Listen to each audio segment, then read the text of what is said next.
What's up, everybody? Welcome back to Demon Reads Comics. Today we're going to do another review from Mirka Andolfo. And today's book is Mirka Andolfo's Hot Paprika. This book was actually very interesting to read because I thought it was going to be like the unsacred books. What I mean by that is the main characters in these are actually devils and angels again. So because of that, I thought it was just going to be another kind of raunchy-ish comic strip type of story. But no, this is a full-on story, and it's very actually good. What can I say about it? It's more of like a... If you take aside the angelic and, devil theme to it, it's really a romantic slash comedy slash drama. So, in itself, it's a very good story, and I really liked it. So, anyway, Mirka Andolfo, Hot Paprika, hardcover, Image Comics. Yeah. And it does have sewn binding, and I believe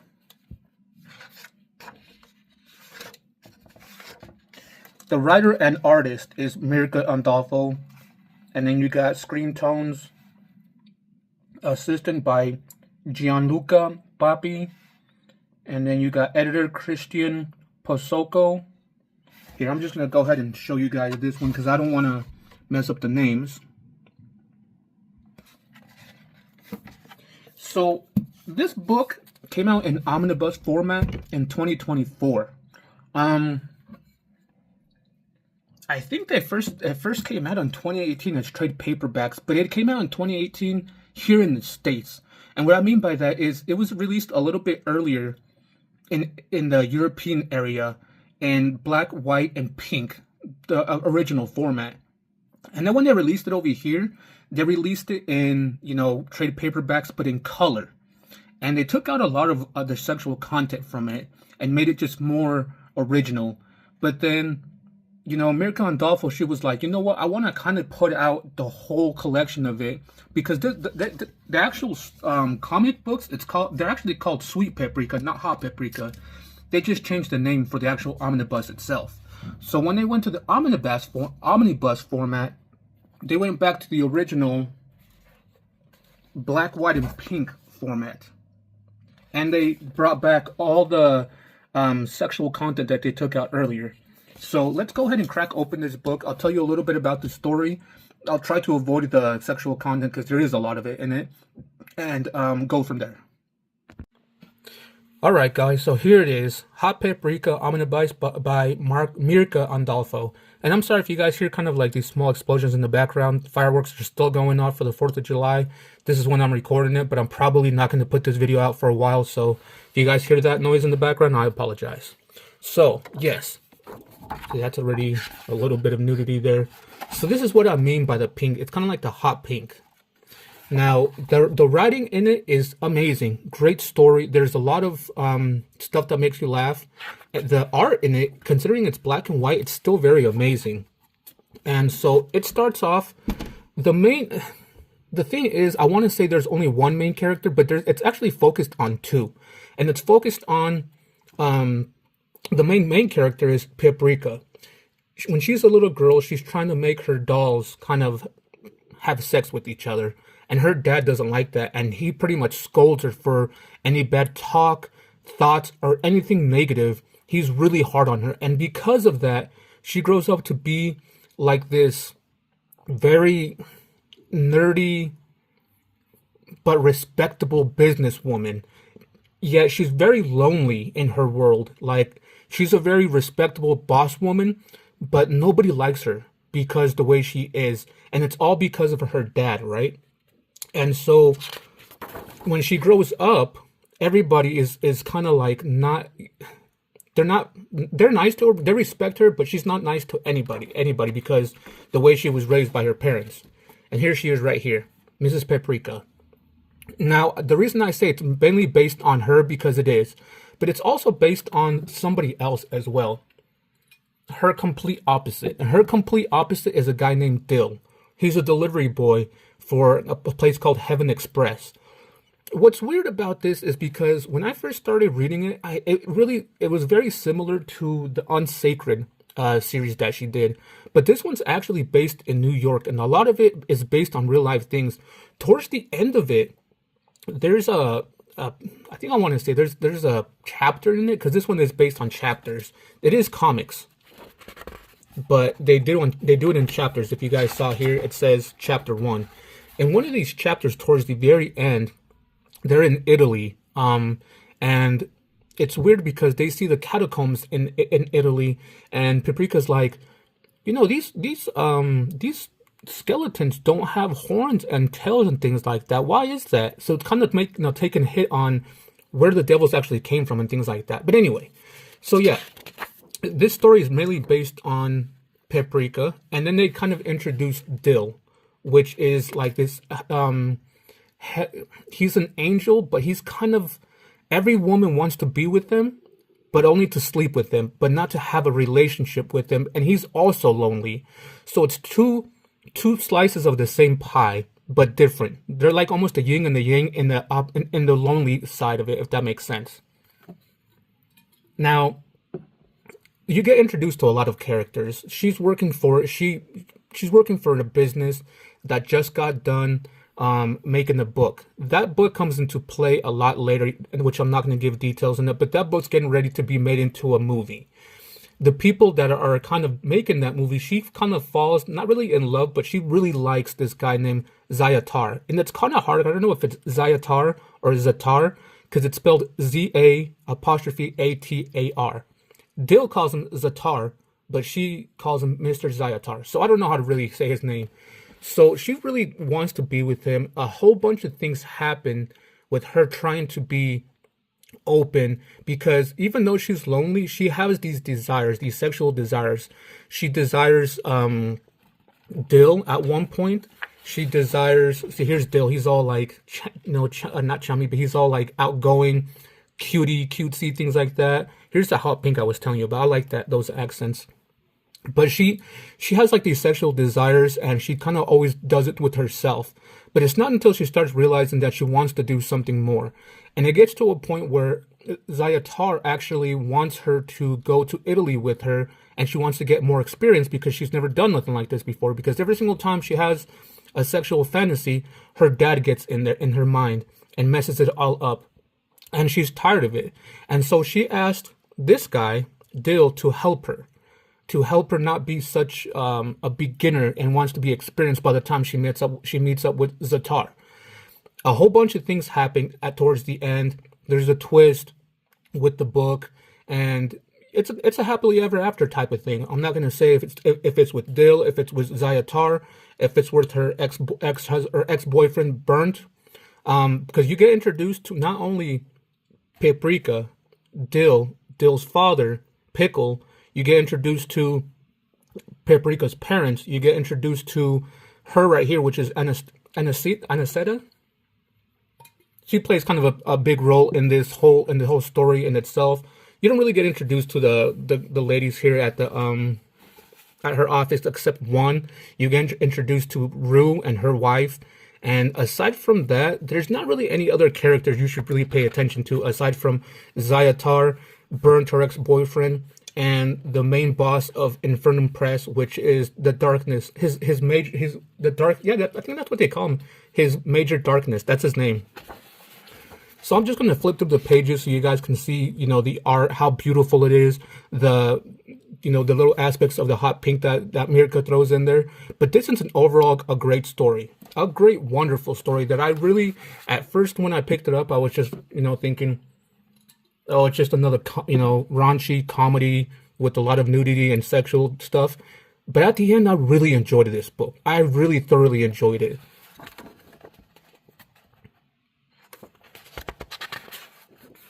Hold on. I gotta kind of be careful because there is nudity in some parts, like this panel right here. But yeah, this was an amazing story. An amazing story.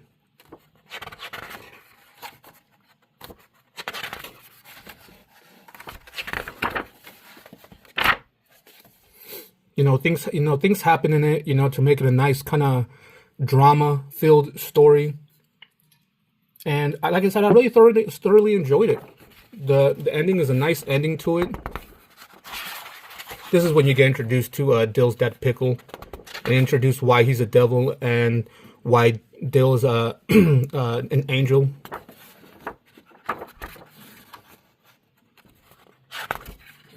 But it's funny because, like, here's the dad of Paprika's dad. His name is hold on, it's a long. They call him I call him Artie, but his name is like Artemisian or something like that. It's a long name, but it's funny because the little things right here. This is how he looks regularly, right? But when they get upset and angry, they become like these devilish, humongous looking devils, which is awesome looking.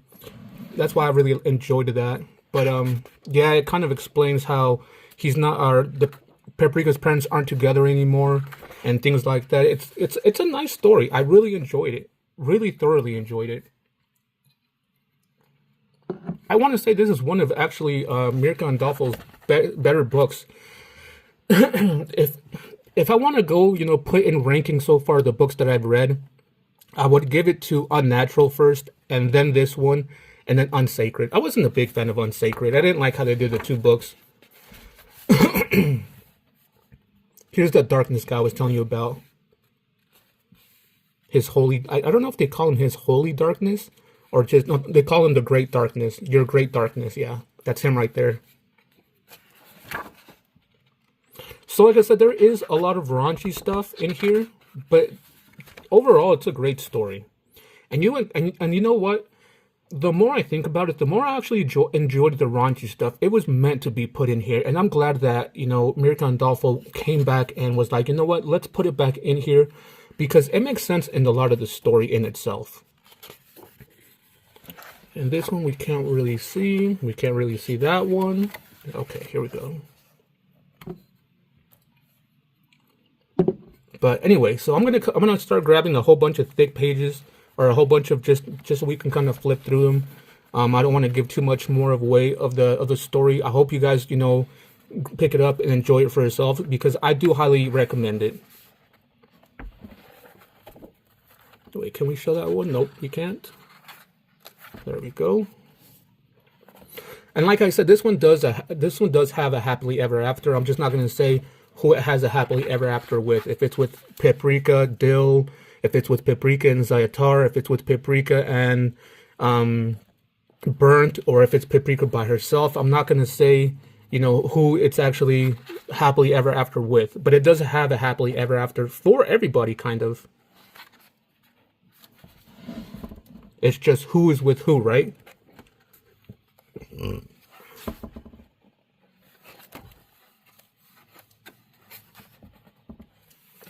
All right, let's go ahead and try to flip towards the end of it now. There we go. So this is the end of it right here. You get some sketches, variant cover art. I don't know if I can really show that one, but I'll go ahead and do that one real quick. Can't really show that one. Yeah, this one's not too bad. These are actually more cutscenes than anything. But that's pretty much the end of the book. Like I said, I really thoroughly enjoyed this book. Like I said, it came out in 2018 originally, and I believe it came out in 2020 as in an international book, like the Sweet Paprika trade paperbacks, and then they finally made the this omnibus in 2024. So let's go ahead and do my review on it, and what rating I'm gonna not review, because I already just did the read. Let's go ahead and do the rating for this book. Alright guys, so what do I give this book as a rating? I kind of went back and went through the Sweet Paprika trade paperbacks and online and kind of went through them. I really enjoyed the color, but after going through that and going through this and looking at how much stuff they took away from it, I really liked that this book they included everything, but I would have rather seen this book in color instead. The story in itself was fantastic. I really enjoyed it thoroughly, but I think they could have done either without some comedic stuff in there, or no, I think the comedic stuff was actually pretty appropriate. I mean, you know what? Overall, I'm gonna give this book an 8. An 8. It's not perfect. I would have enjoyed the color if it was in color. and they kept all the, they didn't cut all that stuff, I probably would have given it a 9. The story in itself, it wasn't like the best book like that I've ever read. That's why I'm not giving it a 10. So I'm giving it an 8. I'm keeping this book. I definitely recommend, if you're a fan of Mirka Andolfo stuff, I highly recommend this book. I highly recommend that you pick it up in the omnibus format so you can get everything that they took out in, in the Sweet Paprika ones. So I am giving this book an 8. Like I said, in the overall rating of the ones that I've read from Mirka Andolfo so far, I'm still giving it to Unnatural. That book was freaking amazing to me. It's like spoke to me in some ways. This one, I related to it, but not so much as the other one I did. That's why I'm giving it an 8. And then I'm giving it to Unsacred, because Unsacred was more kind of like a gag reel type of thing, and it wasn't for me. So yes, I'm giving this an 8.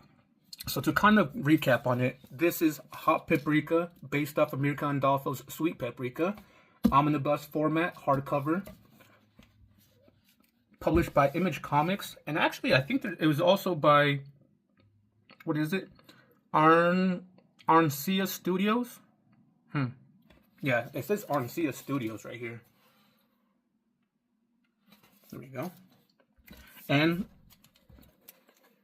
it is sewn binding with the beautiful eye. I had no issues with that. So yeah, it was an amazing book. And oh look, I didn't even see this, but they put actually Paprika there in color, which was freaking amazing. But yeah, that's my rating for it. I do highly recommend you guys read this book if you guys are a big fan of Mirka Andolfo. I'm definitely keeping it. I'm giving it an 8. And if you guys have read this before, if you guys have read it in trade paperback, The Sweet Paprika, let me know what you guys thought about this. If you guys read both, let me know which one you guys think is better. There is kind of like a part 2, like a sequel to it. It's called Hot Paprika Open for Business. I read the first 3 of them. I am not homophobic or anything like that, but it had to do with 2 gay men, and it's just, I read it a little bit and it wasn't for me. Not that I wasn't into that whole gay man thing. I'm not homophobic, I know a story is a story, but it just didn't interest me as much. Like I said, I read the first 3 issues of it and I was just like, it didn't do it for me. It's almost like the same thing that they did for Unnatural. When they did Unnatural Blue Blood, it just really wasn't for me. Like, it's almost like they're taking away some sort of aspect to it. That's why I wasn't so into it. And the Open for Business one, it's almost like they were throwing in too much of their sexuality into it. And all the nudity. This one, they did it, but not so like every other page. On the other one, it was just full on, like every single page was something. And I just, like, man, I'm not trying to watch porn or anything like that. You know what I mean? So that's why it didn't interest me as much. So anyway, like I said, if you guys read this before, let me know in the comments down below. If you guys liked the review, leave a like. I really appreciate that. And let me know if you guys have any other, recommendations for books that I should read. As of right now, I kind of switched it up a little bit. My next book I'm going to do is called Carmen. And then I'm going to do Faithless, Nice House on the Lake, Something is Killing the Children, Book 1 and 2, From Hell, Scalped, Omnibus 1 and 2, Preacher 1 and 2, and then the entire Sandman series. Obviously, after that, I got a whole bunch more I'm going to do. I'm getting ready to buy a whole bunch, like 40 other more books, and it might switch it up. As of right now, though, Carmen and Faithless are next in the, for me to do a review. Anyway, if you guys haven't done so already, please go ahead and, subscribe to my channel. It really helps build my channel and get my videos out there. I haven't really seen a video of anybody doing a review for this book. And like I said, if I can help somebody make a decision on if they want to pick this up or not, it would help me and them as well. So that being said, we'll see you guys on the next one.